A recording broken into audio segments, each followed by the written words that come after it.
Hello and welcome back to Fragrance Talk. Today we are covering a new release from Chanel, and that is Bleu de Chanel Elle Exclusive. Brand new release. This is the 2.0. I opted to get that one because I got it from Macy's and I had some star money. So I ended up scoring this one for sub 200, which I thought was a value there. This is the box it comes in.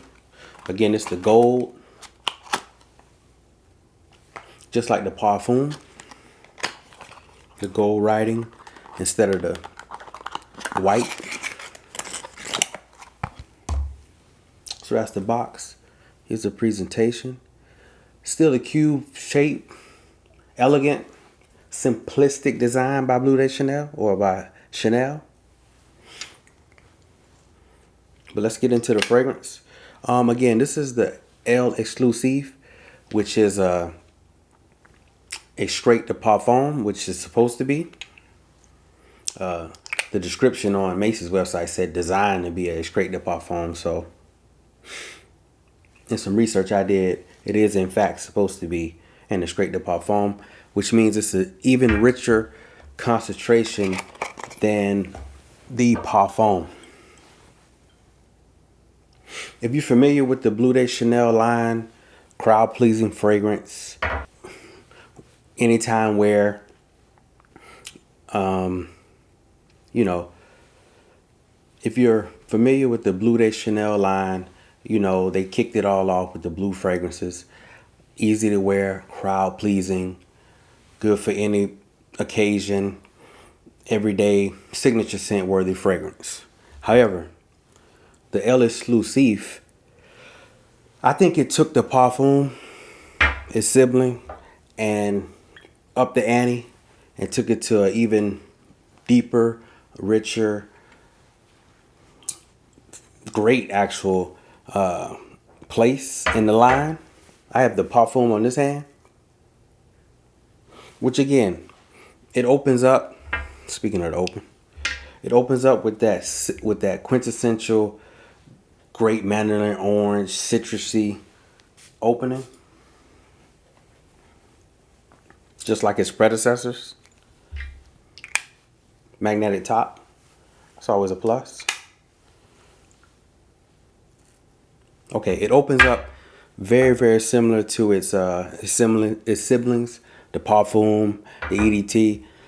It's not sharp. It's rounded out much like the Parfum. That's the All Day Parfum, the EDP. My son ran through that one, so good on him. He's down to the bottom on that one. Anywho, the Elle Exclusive opens up bright, citrusy, very smooth, very well blended by Olivier Poge. However, I've been giving this some wearing. Once you get through that initial fantastic opening, crowd pleasing of orange, citruses, that whole collage, in the heart is where the magic happens on the Elle Exclusive. In the heart, it gets deeper, it gets a little smoky, you get some woods coming up, some leather. As far as the notes, what I gathered was resinous cistus labdanum, amber, leather, and woody notes. But to bring that home, to me, again, for the third time or fourth time, it opens up very citrusy, crowd-pleasing, quintessential Bleu de Chanel opening, if you're familiar with the line, that is.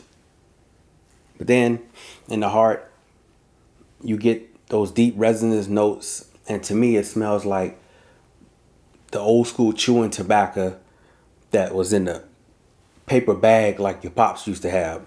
Not in the can, not the skull, but the paper bag. That's what I'm getting out of this one. And from there, that's pretty much it with Elle Exclusive to me.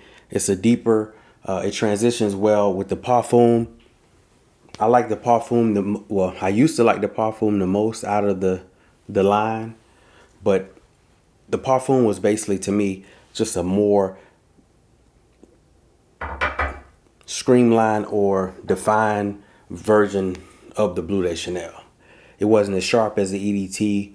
The EDP is really smooth, but the Parfum was a more grown-up version of it, in my opinion. And with El Exclusive, they basically just took that same Parfum DNA and blended it with some woody and leathery accords for a fantastic creation, in my opinion. It's a little pricey. I got the 2.0. Retailers, that's 205. If you get the, let's see here, from retailers, if you get the 3.4 ounce, that's going to be 275. So again, I use a little discount. I have some Star money with Macy's, so I paid under 200 for it. I only got the 2.0, but this should last me due to my collection.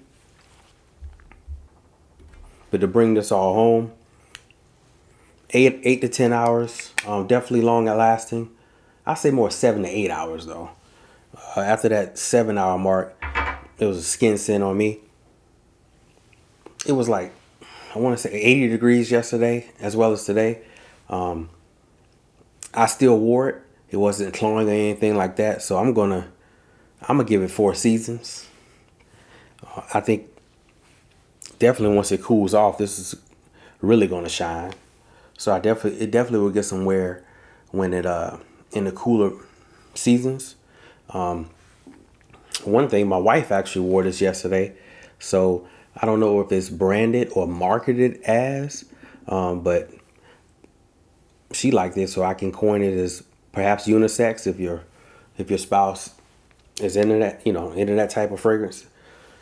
She likes it and plans on wearing it, so she doesn't quite think it's a masculine fragrance is what I'm getting to, or only a masculine fragrance. Yeah, this is a dry down. It's very smooth, very well blended. I think it's a great addition to the line. Yeah, this is gonna get some wearing once it cools off for sure. Dress up, dress down. I'm wearing leisure clothes today. You see it. And I think it's fine. So I'm gonna wear a suit tomorrow. I'll probably have it on. And this will do the job. So again, that's Bleu de Chanel El Exclusive. I am happy with the purchase. It is a new release. Hey, test it before you buy it, but is it worth the money? Well, I can't say. I think the gap between designers and niche, it's getting closer. I got some niche fragrances in yesterday. I'll be doing some review on those. Good quality, but the quality is here. I don't know if that's where the price point is coming from, but I can't say anyone, I'm sure they can't say that it's a cheap smelling fragrance. So the quality is there. Whether the quality justifies the price, that is up to you and I as consumers. So again, test it before you buy it. So that's my thoughts on Bleu de Chanel El Exclusive. Take care of yourself, take care of each other, and we'll see you on the next one. Hey Brooks, keep that in. Hey, peace.